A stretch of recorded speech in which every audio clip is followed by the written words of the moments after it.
तो क्या वो अपनी जिन मखलूक जिसका वो हेड है उनको बचाने के लिए भी बिलीवर होने में मदद करता है, क्योंकि उनका हिसाब भी तो है।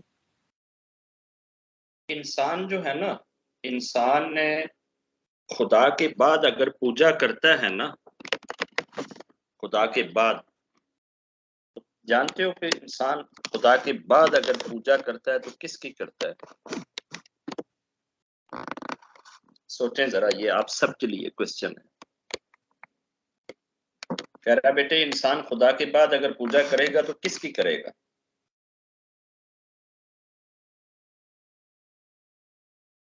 खुदा के बाद इंसान, जी बेटे, पता नहीं। इंसान अपनी पूजा करता है।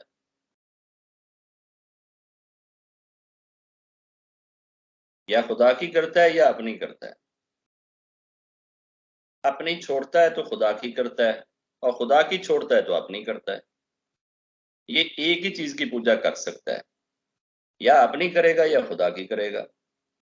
हम ये जो हनुमान जी की, राम जी की, काली की ये जो पूजा कर रहे होते हैं, असल में हम अपनी पूजा कर रहे होते हैं। हम समझते ये हैं कि शायद हम किसी दूसरे की कर रहे हैं, दूसरे की नहीं कर रहे होते। हम अपनी डिजायर, अपनी इच्छा, अपने खौफ, अपने जज्बों, अपनी चाहतों की तस्कीन के लिए ऐसा कर रहे होते हैं। जब हम अपनी जात के गिर्द घूम रहे हैं तो हम अपनी पूजा कर रहे हैं। अपनी पूजा जिस वक्त टूटती है तो आप सरेंडरनेस का बैरियर क्रॉस करते हैं और आप खुदा तक पहुंचते हैं। इसी चीज को तो सरेंडरनेस कहा जाता है। तो इंसान अपने से ऊपर नहीं किसी को मानता, अपने से ज्यादा डिजर्विंग नहीं किसी को मानता, अपने ऊपर ये सारी अच्छाइयां बरतता है और हर बुराई को अपने से दूर दूसरों पे फेंकता है, अपने साथ बुराई नहीं करता, अपने लिए ये सारी चीजें सीधी रखता है। तो अजाजील जो है, उसको ये कंसेप्ट आने के बावजूद वो अपना पुजारी तो है ना। अपनी अना, अपनी ईगो, और जो उसके अंदर अपना एक अहंकार और अपनी जिद और अपनी चिड़, ये जो उसके अंदर बैठी हुई है, ये उसको खुदा की पूजा यानी कि खुदा के आगे सरेंडरनेस से रुकावट बनी हुई है, बैरियर बनी हुई है। और ये बैरियर कायनात का सबसे बड़ा बैरियर होता है। और कुछ लोग इस बैरियर को बिल्ड करने के लिए इबादत करते हैं, पूजा करते हैं। हमारे यहाँ आपको, अगर आप वेदास पढ़ें, रामायण पढ़ें और मनुस्मृति और इस टाइप की ग्रंथें पढ़ें ना, तो आपको जगह जगह संतों का नाम मिलेगा। उसने ये सोचा और इस शक्ति के लिए उसने फलां की पूजा करना शुरू कर दी, तो जी उसने इतना वो पूजा करी तो उसके बाद उसको ये चीज मिल गई। तो असल में तो वो अपनी पूजा कर रहा है, अपनी उस डिजायर की पूजा कर रहा है, अपनी अना की पूजा कर रहा है, अपनी जरूरत की पूजा कर रहा है। तो जब आप अपनी अना, अपनी जरूरतों की पूजा करते हैं तो आप सेटन होते हैं, आप सेटन के फॉलोअर होते हैं।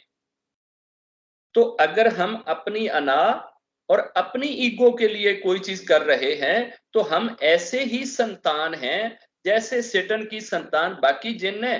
हम भी उसके वैसे ही संतान है, क्योंकि हमारी चीज और उसके साथ बिल्कुल रिजेंबल होगी, एक जैसी हो गई। तो फिर वो हमें भी बचाए। बचाए कैसे? जिस चीज की वो खुद पूजा करेगा उधर ही दूसरे को लगाएगा ना। अभी ये कैसे हो सकता है कि परी खुद तो खुदा की पूजा करे और सायरा से कहे नहीं नहीं तू काली दी की जा। परी की मां रेनो दुआ खुद तो खुदा की पुजारन हो और परी से कहे कि नहीं नहीं तू काली दी की जा। ऐसे नहीं होता है। जो अपने लिए वो समझते हैं वही अपने संतान के लिए समझते हैं। अब सेटन अगर अपनी अना का शिकार है तो हमें भी अपनी अना का शिकार ही करेगा ना। हमें थोड़ा कहेगा कि नहीं नहीं तुसी ते स्वर्ग च टुर जाओ, तुसी ते बच जाओ नरक चों, तो मैं जरा इधर ठीक हूं। कहेगा ठीक है, अगर मैं सड़ रहा ना तो तुसी भी पुत्रो आओ साडे मेरे नाल ही रलो, सारे रल के ही आपां सड़ांगे ताकि इनू होर ज्यादा दुख पहुंचे रब नू कि वेख जनाब इन्हें अपने नाल साड़ने वाले कितने मिला लें। तो वो बचाने की कोशिश नहीं करता, वो फंसाने ही की कोशिश करेगा, वो उसी चीज में ही लगा रहेगा जिस चीज के अंदर वो है।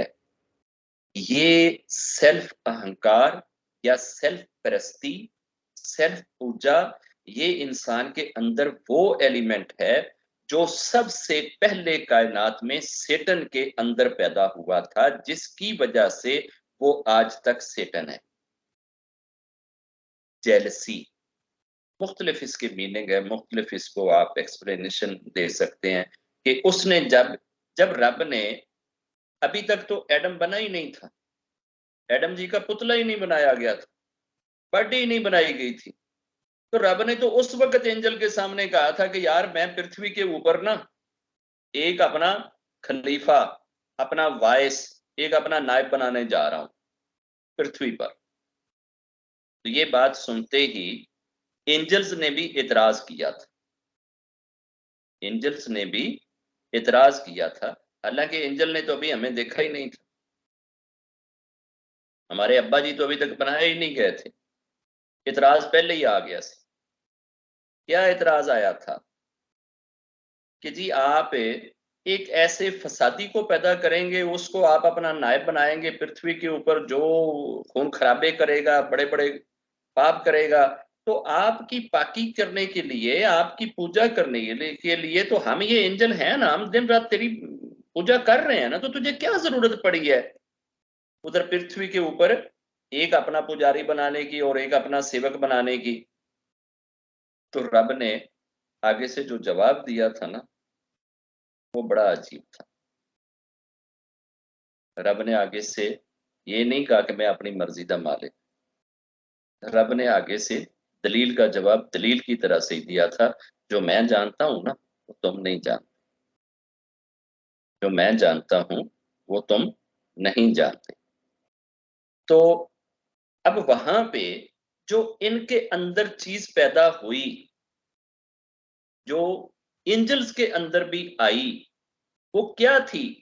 उनको अपनी जात पे एक झटका लगा कि यार ये सानू शायद पीछे कर दिता जाएगा, तो कोई नई चीज बना दी जाएगी। यही झटका सेटन को भी लगा कि यार मैं थले जमीन दे चप्पे चप्पे ते सजदा करके आया, ते उथों दी खिलाफत जिहड़ी है वो किसी होर नूं दित्ती जा रही है, उथों दी नियाबत किसी होर नूं दित्ती जा रही है, उथे कोई होर रूलर ते हुक्मरान होएगा पृथ्वी दा। यार ये तो ज्यादती है। अब जब भी इंसान किसी दूसरे के पास कोई ब्लेसिंग्स देखता है ना, तो आपके अंदर दो चीजें पैदा होती हैं, या आप उसकी ब्लेसिंग्स के बढ़ने की दुआ करते हैं, या फिर आप अंदर ही अंदर जल सड़ जाते हैं, भुन जाते हैं, इसके पास ये क्यों, ये चीज मेरे पास क्यों। जब ये चीज आपके अंदर आए, तो उस वक्त आप समझ लें कि आपके अंदर सेटन घुस गया है, आपके अंदर सेटन घुस गया है। उसने ये थाट आपके अंदर पैदा कर दिए कि जी इसके पास ये कैसे, इसको क्यों, ये जब इसके पास कैसे और इसको क्यों, ये वाला जब थाट आपके अंदर आता है, तो समझ लेंगे आपके अंदर सेटन घुसा हुआ है। तो यही थाट तो सेटन के अंदर आई थी। जब उसके बाद एडम जी को बनाया गया, उसके पुतले को बनाया गया, उसमें आत्मा को डाला गया, तो रब ने कहा कि आप इसके आगे सजदा करो, तो बाकी सारों ने कर दिया, तो सेटन ने कहा वाई नॉट, आई, ये चीज मुझे क्यों नहीं दी गई, ये तो मुझे मिलना चाहिए था, मुझे इसके आगे क्यों झुकने का कहा गया, इसमें क्या कमाल है, इसने अभी तक किया क्या है? ना तो इन्हें कोई पृथ्वी उत्ते जाके कोई सजदा किया है, ना इन्हें कोई पूजा की, ना पाठ किया, ना जप किया। इनू तुसी यह चीज दे दी, ते मैं जरा उत्थे इन्ने सजदे करके आया, मैनू तो यह चीज नहीं मिली। तो अंदर यही थाट चल रही थी।